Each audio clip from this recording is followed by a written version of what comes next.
Over the next 2 years, Columbus City Council is committing $500,000 to violence prevention.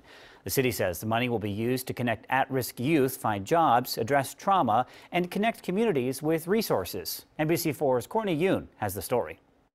City leaders say gun violence is a public health issue and should be treated like one. A mother whose son was murdered nearly 8 years ago spoke here today. She says she's happy to see this investment in preventing violence come to fruition. I see my son's death as a sacrifice for change. In August 2009, Felicia Saunders wasn't sure where to turn after her 22-year-old son Anthony Sowers was killed. He was gunned down by a young man who had beef with someone else, and my son tried to get him to squash their beef. She's involved in uplifting the community and says now there's more resources available, especially programs to help at-risk youth. I can go to my community and go back to the corner stores and go up to the gang members and the women trapped into human trafficking and say, hey, you don't have to stay stuck here.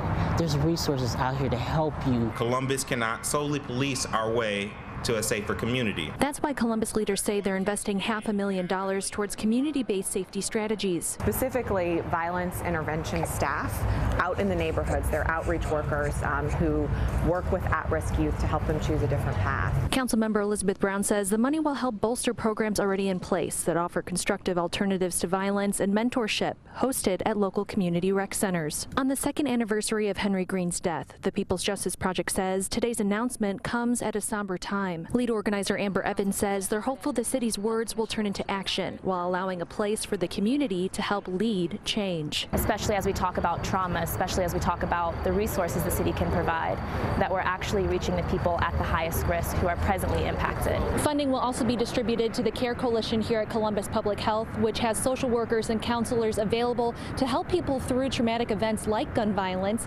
Cap City Nights, which builds relationships and helps connect communities with resources, will also be expanded. Local for you in Columbus, Courtney Yoon, NBC4.